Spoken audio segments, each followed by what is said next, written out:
Reliance industries நிறுவனம் October மாதத்தில் ரஷ்ய கச்சா எண்ணெய் இறக்குமதியை 13% குறைத்துள்ளது. மேற்கத்திய கட்டுப்பாடுகளுக்கு இணங்க ரிலையன்ஸ் இண்டஸ்ட்ரீஸ் தடை செய்யப்பட்ட ரஷ்ய நிறுவனங்களிலிருந்து இறக்குமதியை குறைத்து சவுதி அரேபியா, ஈராக் மற்றும் அமெரிக்காவிலிருந்து எண்ணெய் கொள்முதலை அதிகரித்துள்ளது. என்ன விவரம் என பார்க்கலாம்.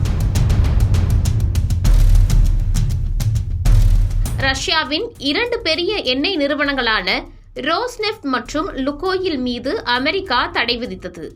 அதேபோல் ரஷ்ய எண்ணெய் கொள்முதலை குறைக்க இந்தியா மீது அமெரிக்கா தொடர்ந்து அழுத்தம் கொடுத்தும் வருகிறது.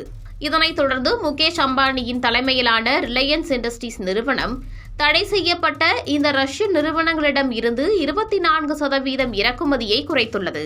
நவம்பர் 21 முதல் அமலுக்கு வரும் தடைக்கு முன்னதாக ரிலையன்ஸ் இண்டஸ்ட்ரீஸ் அக்டோபரில் ஒரு நாளைக்கு 5,34,000 பீப்பாய்கள் இறக்குமதி செய்துள்ளது. இது ஏப்ரல், செப்டம்பர் சராசரியை விட 23% குறைவு என்று எரிசக்தி பகுப்பாய்வு நிறுவனமான கெப்லர் தெரிவித்துள்ளது.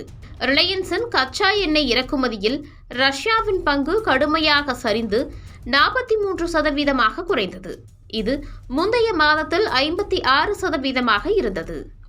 கெப்லரின் தரவுகளின்படி அக்டோபர் 27 வரையிலான வாரத்தில் இந்தியாவிற்கு ரஷ்யாவின் கச்சா எண்ணெய் ஏற்றுமதி சராசரியாக ஒரு நாளைக்கு 1.19 மில்லியன் பீப்பாய்களாக இருந்தது.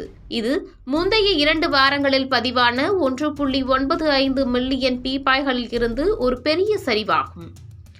அக்டோபர் 27ஆம் தேதியுடன் முடிவடைந்த வாரத்தில் ரோஸ்நெஃப்டின் ஏற்றுமதி 0.81 மில்லியன் பீப்பாய்களாக குறைந்துள்ளது.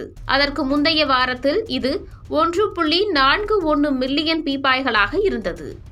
மறுபுறம் லுகோயில் அந்த வாரத்தில் இந்தியாவிற்கு எந்த ஏற்றுமதியும் பதிவு செய்யவில்லை. இது முந்தைய வாரத்தில் 0.24 மில்லியன் பீப்பாய்களாக இருந்தது.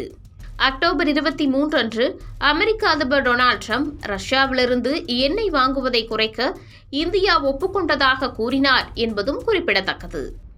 மேலும் ரஷ்ய கச்சா எண்ணெய் இறக்குமதியில் ஏற்பட்ட சரிவை ஈடு செய்ய ரிலையன்ஸ் இண்டஸ்ட்ரீஸ் மத்திய கிழக்கிலிருந்து அதன் கொள்முதலை அதிகரித்ததாக எகனாமிக் டைம்ஸ் செய்தியில் குறிப்பிட்டுள்ளது. அந்த வகையில் சவுதி விநியோகம் 87%, ஈராக்கிய அளவு 31% அதிகரித்துள்ளது. அமெரிக்காவிலிருந்து இறக்குமதியும் கிட்டத்தட்ட இரட்டிப்பாகியுள்ளது. இது ரிலையன்ஸின் மொத்த கச்சா எண்ணெய் உட்கொள்ளலில் சுமார் 10% ஆகும். இது செப்டம்பரில் 5% இருந்தது.